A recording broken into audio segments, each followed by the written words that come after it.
Emily pointed at a photo on her dad's social media, where he was proudly showing off another woman, and said anxiously, "Bad lady, daddy, big trouble." I looked at John Smith's smug smile in that picture and couldn't help but worry for him. He had no idea he was heading straight into a storm, one that would cost him a fortune, his dignity, and his peace of mind. And he certainly did not realize the daughter he so easily cast aside was, in fact, a little treasure. John had taken his new girlfriend and his mother on a beach vacation. From the photos, the three of them looked like a picture-perfect family. My 5-year-old daughter, Emily, saw the woman in the photo and burst into tears, pointing and crying, "Bad lady, daddy's in danger." Her words were still unclear, and she was usually shy and quiet, so when she cried like that, I knew something was wrong, though John and I had already signed the divorce papers and were just waiting to make it official. I still felt obligated to warn him. After all, we had shared years of marriage, and he was still Emily's father. I called him, and the phone rang so long I nearly hung up. Just as I was about to end the call, his voice came through, impatient and sharp. "You better have something important to say. Emily is crying," I said quietly. I held the phone closer to Emily. Her sobs grew louder. "Are you crazy?" he shouted. Even a phone line could not block out his temper. I moved the phone slightly away from my ear. "When will you be back? Let's go finalize the divorce," I said calmly. That finally caught his attention. His tone softened right away. "I know, I'll come as soon as I can," he replied, almost cheerfully. Over 7 years of marriage, I had watched him go from an ordinary man with nothing to a wealthy businessman known to all as Mr. Smith, and just like many who suddenly become rich, he fell into the usual traps, having affairs, filing for divorce. At first, I struggled to accept it, but now I felt oddly relieved. I no longer had to spend my life tied to a man like him. After calming Emily down, I took her house hunting. Yes, we were divorcing, and I wanted to find us a new home, a quiet one, far from the noise of the city. Eventually, we found a lovely little house on the outskirts with a garden. The seller's mother had fallen ill, and they needed the money urgently. I did not hesitate. 3 days later, I stood in front of the Civil Affairs office, waiting for John. When I saw him from a distance being pushed in a wheelchair, I was truly shocked. I tried not to laugh and greeted him with polite concern. "What happened? If today isn't good, we can come back another time." "No need, today's fine," he said. His girlfriend, walking beside him in a hurry with exaggerated steps, rushed into the hall like she was afraid I might change my mind. I followed them in. The process went smoothly. We had agreed beforehand, Emily would stay with me. I would get the house, and we would split the money equally. After I received the green divorce certificate, he could not wait to apply for a new marriage certificate with his girlfriend. Right in front of me, I paused and reminded him. "The other day when I called, I told you Emily was crying." He turned red with rage. "Don't bring up that cursed kid again. Every time she sees me, she acts like someone died. I never want to see her again." People in the hall turned to look. Some whispered, shocked at how he cursed his own daughter. I stayed calm and replied, "All right, you said it yourself. As we agreed, she's with me. You won't see her again. Never again." He snapped. That was exactly what I needed to hear. Never again. After returning to the villa, I sat quietly on the couch, holding my bank card. The settlement had gone surprisingly well. I walked away with $5 million in cash and the villa itself. Altogether, it was worth at least $10 million. That was enough to start over. I began packing, preparing for the move. There was still so much to do, but I felt light, almost free. I had made up my mind to start fresh. Early the next morning, I was woken by the sharp, persistent sound of the doorbell. I checked the surveillance camera and saw her. The mistress. She stood at the gate with a smug smile, clearly feeling triumphant. I had no intention of letting her in. I walked to the intercom and said coldly, "Are you here to collect his things?" "I already put them out by the trash bin." She scowled, raising her voice. "How dare you? Do you know how much his stuff is worth, and you just dumped it next to the trash like it was nothing?" I replied, my tone calm and cutting. "Of course I know, but to me, it is worth just as much as trash. If you want it, feel free to dig through and take it." Her face twisted in anger. She started pounding on the door furiously. "If you keep hitting the door, I will call security," I warned. "And if you do not hurry, the trash collectors will take it away." Through the monitor, I watched her wobble in her 10-inch heels, struggling to drag a large suitcase across the pavement.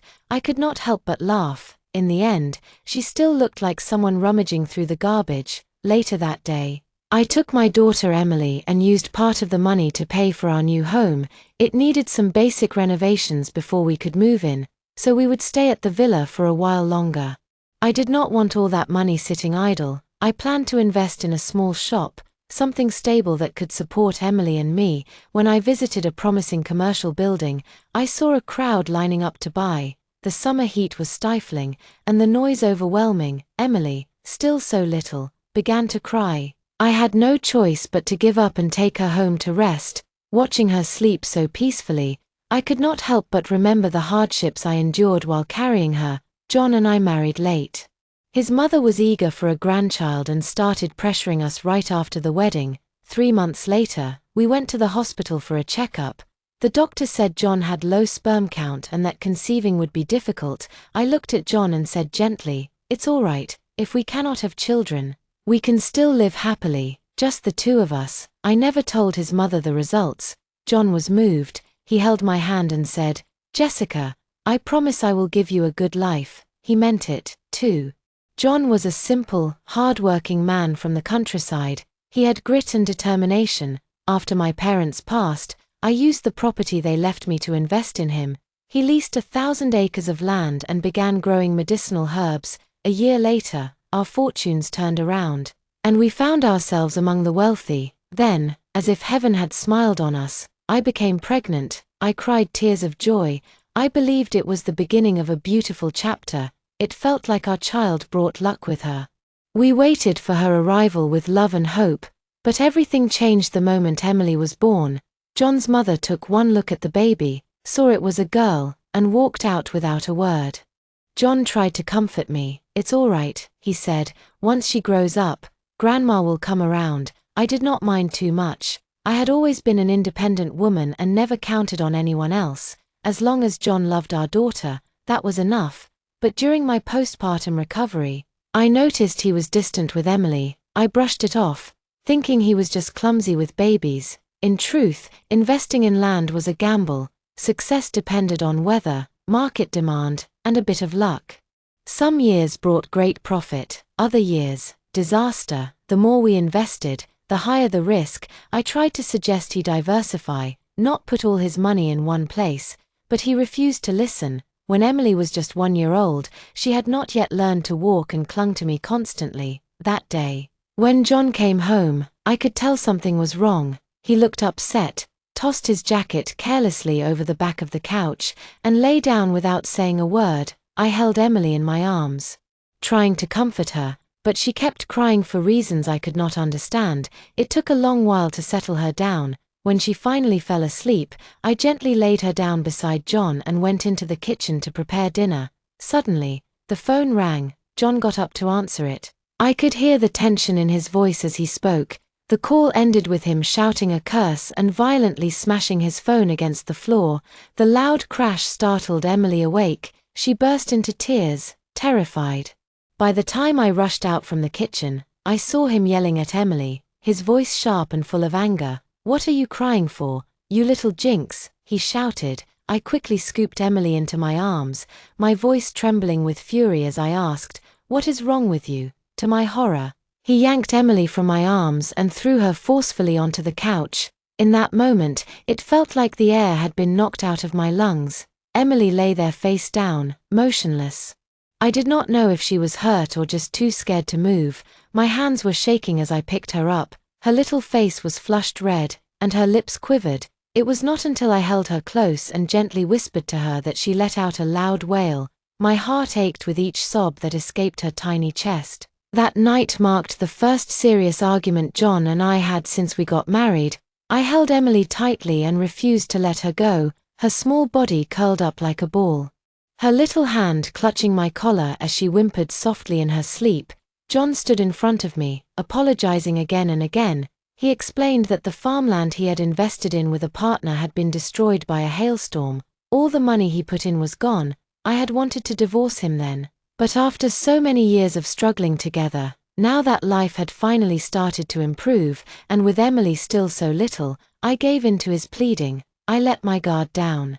I did not yet understand that marriage can be like a game of strategy. Being soft-hearted does not earn understanding, it only encourages more disregard. After that night, John stopped being openly hostile toward Emily. Sometimes he even tried to be kind, but Emily remained distant, treating him more like a stranger than a father. After losing money on that project, he became more cautious. Instead of investing all our money in one place, he began diversifying, planting different crops on several plots. Even if he lost money on one, the others would usually make up for it. When Emily turned 2, I noticed she was not as agile as other children her age. She walked slowly, talked late, and sometimes stuttered when she got nervous. This made John and his mother even colder toward her. They were already indifferent, and now they barely acknowledged her.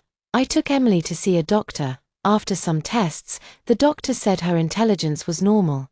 But she was a bit behind other kids in development. It might be due to poor sperm quality. He added, by the time Emily was 3, John's mother began pressuring us to have another child.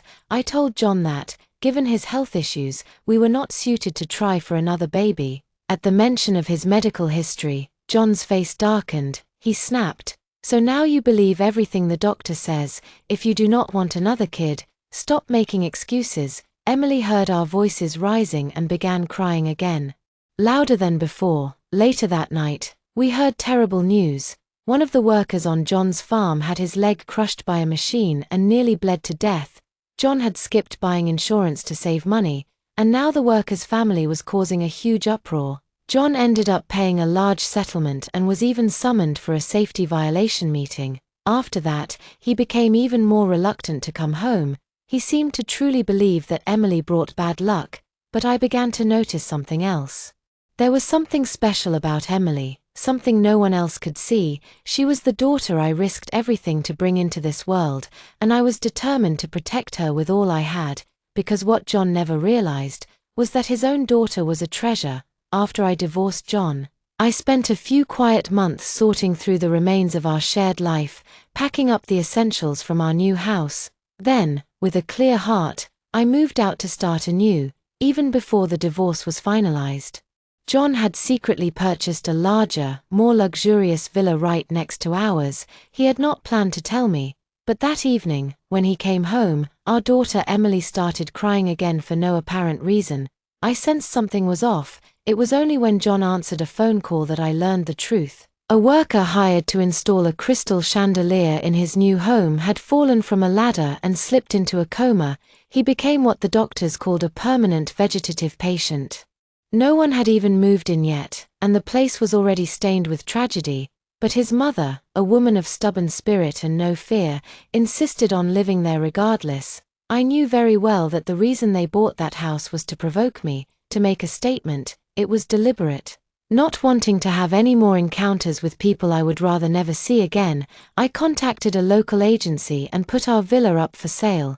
Soon after, the mistress showed up, her hair done and jewelry gleaming.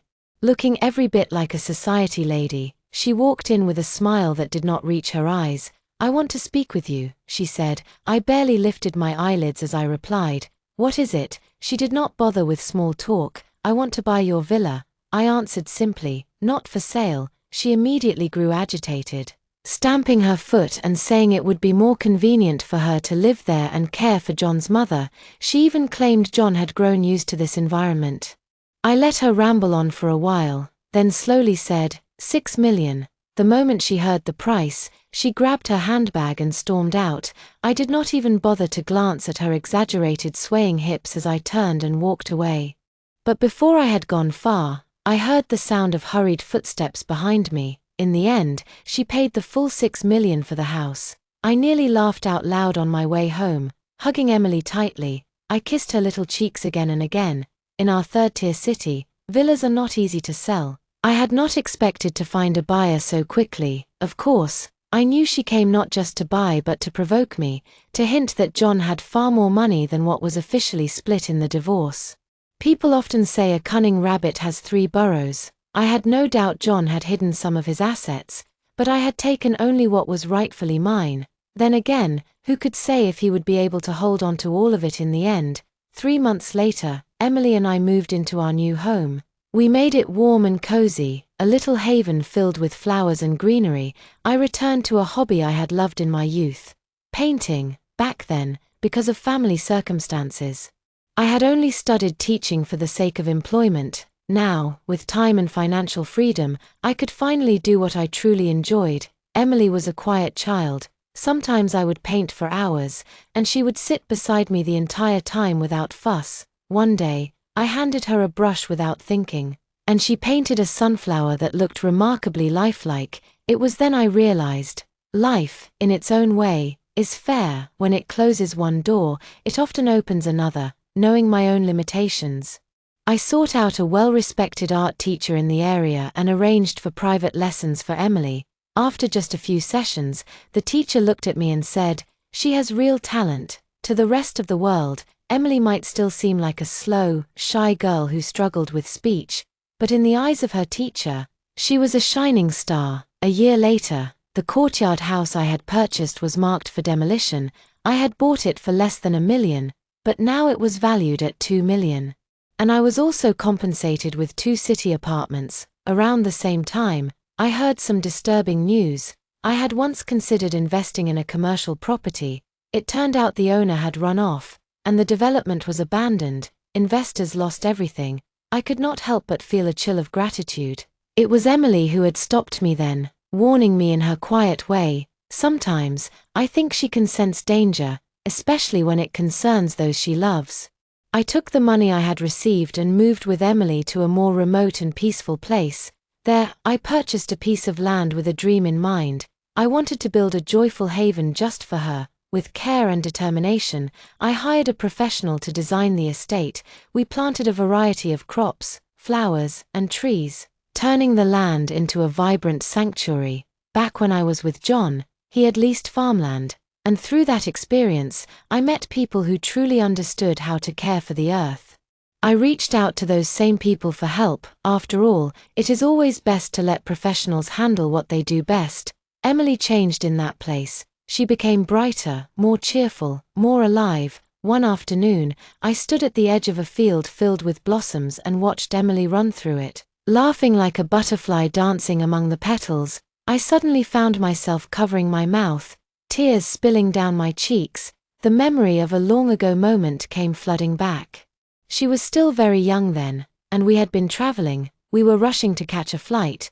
John was walking briskly ahead, pulling his suitcase without once looking back. Little Emily could not keep up like other children. She approached each step with great caution, placing one foot carefully on a stair, steadying herself, and then slowly lifting the other to join it. She moved slowly, anxiously, her little body trembling slightly with each step. Around us, the crowd surged forward.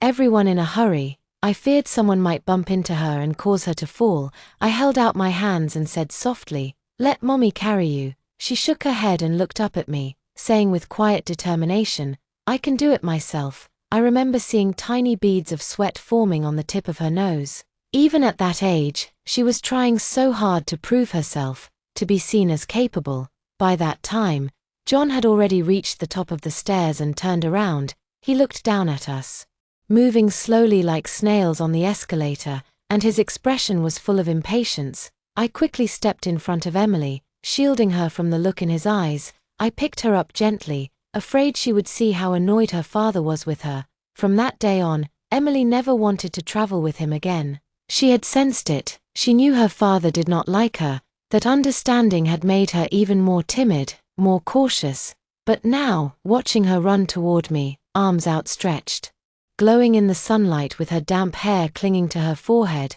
I opened my arms wide and gathered her close. She smiled and said breathlessly, "Mommy, look, I ran all by myself." Her voice was filled with joy, eager to share her victory with me. Her growth had come so suddenly, so beautifully, I could hardly believe it. She had taken to painting in our new home, and her art was becoming more and more impressive. Sometimes, when I looked at her creations, I was taken aback by their depth and beauty. Perhaps it is only pure souls like hers that can create a world invisible to the rest of us. Then, one day, someone arrived uninvited. It was John's mother. She came under the pretense of visiting her granddaughter, but I knew she was really here to gather information about her son's health. Seeing her again stirred something unpleasant in me. She had always been bossy and overbearing. I fought to keep my tone neutral as I tried to get her to leave quickly. Emily, sensing the tension, had already hidden far away. I said firmly, "If you have something to say, say it quickly. We do not have time to waste." This time, she made no effort to pretend she liked Emily. She asked directly, "John had his checkup with you back then. There was no issue, right?" I replied calmly. "Should you not ask him about that yourself?" Memories came rushing back. How John ignored me during pregnancy. How he left me alone through the most difficult times. I had no reason to protect him anymore. I leaned in close and said quietly, "Looks like John never told you the truth." She narrowed her eyes. "What truth?" "Your son," I said with a faint smile, "is the one with the problem. He blamed me for not giving him a son. But maybe his new wife is not pregnant either. Is she?" "That is not possible," she snapped, rising from her seat. I had no choice but to tell her the results of the tests we had done years ago. I repeated the doctor's words just as they were given to us. With his condition, the chances of having a child only decrease with age. She sank back into the chair, stunned. After a long pause, she glanced at Emily playing in the distance and muttered, "Even though the marriage is over, Emily is still a part of the Smith family." Her gaze lingered on Emily, and I could see she was already scheming. I stood up and said firmly, "You are not welcome here. He is the one who gave up on Emily. You do not get to come back now and claim her." That night, Emily woke up crying in the middle of her sleep. Her little shoulders trembled as she clung to me and sobbed, "Mommy, I'm scared. I don't want to go back." I held her close, whispering softly to calm her down. It took a long time before she finally stopped crying and drifted back to sleep. Since we moved out, Emily had rarely shed a tear. She had started to smile more, talk more, and even play freely in the garden. But that night, something had shaken her deeply. The next morning, one of the workers I had hired came over and quietly told me that John was in trouble again. Greed is a bottomless pit. After our divorce, John became even more ambitious under the urging of his new wife. In the first year alone, the scale of the farmland he leased had doubled. The profits increased, and so did his mother's pride.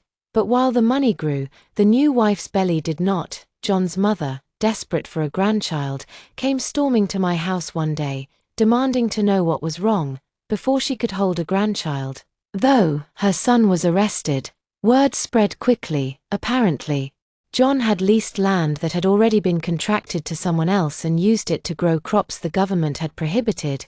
He claimed he did not know the regulations, but the authorities were not sympathetic. He was taken into custody, and the case had already been handed over for prosecution.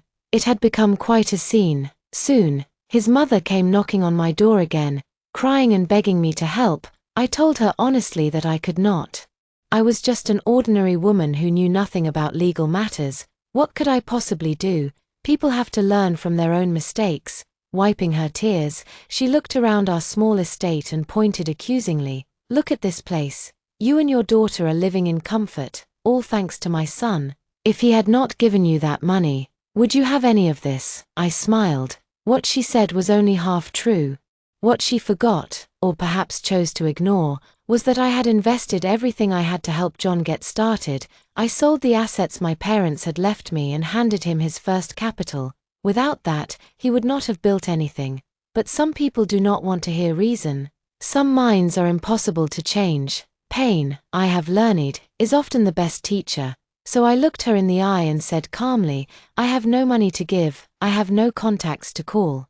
Maybe you can ask your new daughter-in-law, see if she knows anyone." She shot me a look of pure disdain. With a cold tone, she added, "You may be useless, but let me remind you, Emily will always carry the Smith bloodline." After that, I stopped keeping up with their affairs, though news about them reached me anyway. In a small city like ours, wealthy families always attract attention, and a man like John, who rose so quickly to fortune, stood out more than most. The scandal was all over the local news. Because the area of land involved was large and the financial scale significant, the case drew attention from higher authorities. But thanks to some quick thinking, John managed to avoid prison. He destroyed the illegal crops before harvest, pleaded guilty, offered generous compensation, and was spared a jail sentence. Even so, the damage was done. To pay the fines, he began selling his properties. One day, while scrolling through my phone, I saw that our old villa was listed for sale at a very low price. It was easy to guess. He would not part with it unless he truly had no other choice. Meanwhile, Emily had blossomed. Life at the estate gave her space to grow, and her confidence bloomed like the flowers she helped me plant in the garden. One afternoon, we were out walking near the edge of our property when a large bus pulled up. It was filled with students on a field trip. They were all young aspiring artists, eager to capture the countryside with their sketchpads and paintbrushes. The teacher was so impressed by how beautifully and thoughtfully I had decorated our estate that she could not help but suggest a collaboration. I had never imagined before that our home, just a quiet, peaceful place to live, could actually generate income. But with so many spare rooms sitting empty, it suddenly made perfect sense. Most importantly, Emily absolutely loved spending time with the visiting children. It was as if she had discovered an entirely new world. Surrounded by kids who shared her passion, she stepped into the realm of art with joy and confidence. After the group left, Emily looked a little downcast. She missed her new friends. A few days later, the teacher who had led the group gave me a call. She asked if I would be interested in establishing a long-term partnership. In recent years, our small town had been riding the wave of a local tourism revival. I knew I had to seize the opportunity, so I agreed and signed the contract with her. I also made the decision to dive deeper into the tourism industry. My goal was to develop an educational travel base, along with a countryside-style guest house that could host both families and students. During the holidays, I took Emily with me on a tour across the country. We visited scenic destinations, particularly those charming small towns that had their own unique style. We carefully studied how they designed and operated their guest houses. Once we returned home, I immediately contacted a professional design team to help renovate our estate. It was just the right moment. The local government was heavily promoting tourism, and with policy support behind us, our artistic guest house and educational base soon became a popular destination for both travelers and student groups. The work came in waves. At times, I could hardly keep up with the demand. But good service brings good reviews, and good reviews become the best kind of free publicity. One evening, we sat around a warm campfire, surrounded by the sound of music and laughter. People danced in a circle, clapping their hands and singing joyfully. Emily, drawn by the lively atmosphere, joined in without hesitation. She moved her body freely with the rhythm of the music, her steps light and full of energy. Watching her in that moment, it was hard to believe that just 1 year ago, she had been a timid girl who walked slowly and kept her head down. Now, she blended right into the crowd, dancing with such grace and confidence. You see, when children are nurtured with love, they always find a way to surprise you. A few weeks later, Emily's art teacher submitted one of her paintings to a national competition. To our amazement, she won the gold prize in the children's category. When I told Emily the news, she jumped up and down, her hands in the air, her eyes sparkling with joy. Out of breath from all the excitement, she asked me, "Mom, is it really true?" I smiled and said, "It is true. Tomorrow, I will take you to the award ceremony." She threw her arms around me, hugging me so tightly I could hardly breathe. I gently pulled her back a little and said, "There will be a short introduction on stage tomorrow. Do you think you can do it?" Speaking in front of others had always been her biggest challenge, but I wanted her to face it head-on. Emily looked up at me and nodded firmly. That night, we practiced her lines again and again. Even as she lay in bed drifting off to sleep, I could hear her whispering, "My name is Emily Smith. Persistence always pays off." The next day, she stood on the award stage, calm and composed. She did not speak as smoothly as some of the other children, but she stood tall, held the microphone with both hands, and said clearly, "My name is Emily Smith." Just those 5 words were enough to bring tears to my eyes. After the ceremony, she came down from the stage and looked at me, her voice soft and hopeful. "Mom, did I do okay?" I gave her a big thumbs up. "Of course, Emily, you were amazing." Then I added gently, "Emily, just like you did today, speak slowly, think about your words before you say them, there is no rush, just speak clearly. One word at a time." To see her speak without stuttering, to hear her express herself with confidence, it was nothing short of a miracle. As a reward, I planned to take her to the biggest shopping mall in the city, to have some fun and maybe buy her a little gift, but as fate would have it, we ran into someone we had hoped never to see again. We were on the second floor of the children's department when I picked out a pink princess dress for Emily. The soft color highlighted her fair skin, and she looked absolutely adorable. She truly looked like a little princess who had just stepped out of a fairy tale painting. I nodded with satisfaction. Just then, I heard a hesitant voice behind us say, "Emily." I turned around and saw John. Standing beside him was his new wife. When he saw me turn and recognized the little girl at my side, he quickly walked over. "Emily, is that really you?" he asked, his eyes lighting up with surprise. I could see the astonishment in his expression. Emily had changed so much. Her confidence shone through, replacing the timid little girl she used to be. John reached out, as if to embrace her.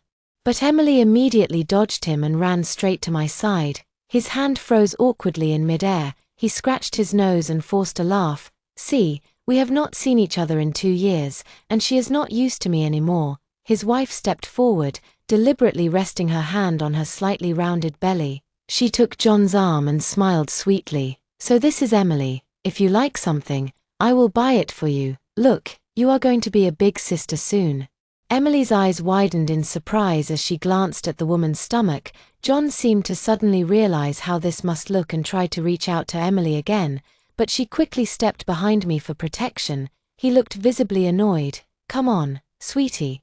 Daddy just wants to know what you want. I will buy it for you." I was about to speak when Emily stepped out from behind me. Her small face was serious as she said clearly, "Whatever I want, my mom will get it for me." John and his wife both stared at her in disbelief, then looked at me. Before I could say anything, Emily grabbed my hand and began walking away. We left them behind, their questions hanging in the air, and walked quickly out of the store. I glanced down at her and asked softly, "Are you upset?" She shook her head, "No." She took a few more steps, then turned back and said with determination, "I am not his sister." My nose tingled as the emotion welled up inside me. I knelt down, looked into her eyes, and said gently, "All right, Emily, you do not need to be anyone's sister. You are just mommy's little girl." Girls are often more sensitive, and Emily was even more so than others. Seeing her father with another woman, especially one who was pregnant, had clearly hurt her. That feeling of being abandoned left its mark. It took a long time, but eventually, I saw her smile again. A year later, I opened a travel company and hired professionals to manage the operations. That allowed me to spend most of my time with Emily. She had become more confident, her speech clear and graceful. One day, during a rare day off from school, I took her with me to visit a countryside estate. Just as we arrived at the front gate, we ran into John's mother, who was in the middle of an argument with someone. The moment I heard her sharp voice, my brows furrowed with irritation. When she turned and saw me, she said coldly, "You are really hard to find." Emily stood beside me, watching her curiously. At 8 years old, she was already almost up to my shoulder in height. The woman's eyes lit up when she looked at Emily. She hurried over, clearly excited. I stepped to the side, shielding Emily with my body. "This is Emily. She has grown into such a lovely young girl," she said. I replied with little patience, "Say what you need to say. I do not have time for small talk." She pouted. "What kind of attitude is that? A grandmother is not allowed to come see her granddaughter." I narrowed my eyes, aloud, "You tell me, after all these years, after the divorce, have any of you ever asked about her? Back then, we made it very clear, Emily stays with me. Since you did not want the responsibility, do not expect her affection now. We are not that sentimental. And do not bother trying to guilt us with talk of family or morals. It will not work on me." Before she could even explain why she had come, I shut her down. I knew well enough that nothing good ever came from her visits. She was stunned by my words, her hand trembled as she pointed at me. But she could not finish the sentence. I looked her over. She had aged, her arrogance had faded, the years had softened her, and then, without another word, she sat on the ground and began to cry. Anyone passing by would have thought I had bullied her. Left with no choice, I helped her into the house, as she spoke in broken sentences through her tears. I began to understand the real reason behind her visit. John had recently become a father, or so he thought. He was overjoyed, walking around with a proud smile, as if life had finally smiled back at him. But the happiness did not last long. One day, he returned home unexpectedly, only to find his wife in bed with another man. Furious and humiliated, John demanded a divorce on the spot. But when he asked for custody of the child he believed was his, the woman flatly refused. Suspicious and heartbroken, John quietly took the child for a paternity test. The results shattered what little hope he had left. The boy was not his. The blow proved too much. Under the weight of betrayal and humiliation, his blood pressure spiked, and he suffered a stroke that left him bedridden, his speech slurred and barely understandable. As he lay in bed, helpless and broken, the woman disappeared with the child and all the money he had trusted her with. John's mother stayed by his side, trying her best to care for him. He could no longer speak clearly, but every time he saw her, he moved his hands with urgency, trying to communicate. After many failed attempts to understand him, she finally realized what he had been trying to say. He had been calling for Emily, his daughter. That was how we ended up here today. When I heard what had happened to him, I felt nothing, no surprise, no sympathy, just a cold, distant calm. John's mother looked at our indifferent expressions and scolded us angrily. At the very least, you were once husband and wife, and Emily, she is our flesh and blood. Look at you both. How can you be so heartless? I turned to her and replied calmly, and what reaction do you expect from us? When Emily and I were left to fend for ourselves, did anyone from your family care? You cut us off first. John may be her father, but the moment he abandoned her, you lost all rights to expect anything from her. Emily stood quietly at my side, listening to every word. Her eyes slowly welled with tears. Though she said nothing, it was a conversation destined to end in tears, and indeed, John's mother walked away crying. After a moment, I turned to Emily and asked gently, "Would you like to see your father?" She stayed silent for a long time, thinking deeply. Then she said, "Maybe just once." I respected her choice, but before I could say anything else, she added, "Mama, I want to say goodbye here, not there." After we meet, I nodded in understanding. When we walked into John's house once again, everything felt different, as if a lifetime had passed. I had not expected him to fall so far. The woman he had trusted had taken everything. His money, his valuables, his pride, all of it gone in the blink of an eye. He had let his guard down after the boy was born, handing over control of everything to her, and she had vanished with it all. The only thing left was the villa no one wanted to buy, the one marked by tragedy. But after his illness, even he refused to live there again. Now he had moved back here, to this smaller, quieter house. The place was almost empty. When his mother stepped out, I brought Emily inside.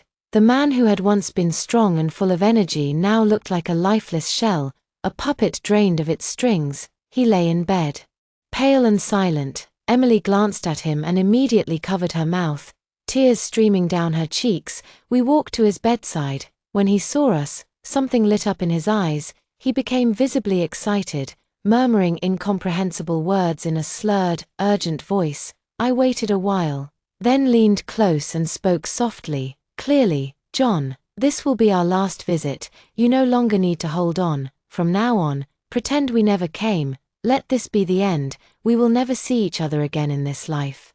As soon as I finished, he began to cry. Soft, muffled sobs filled the quiet room. It was the sound of regret, of guilt, of sorrow.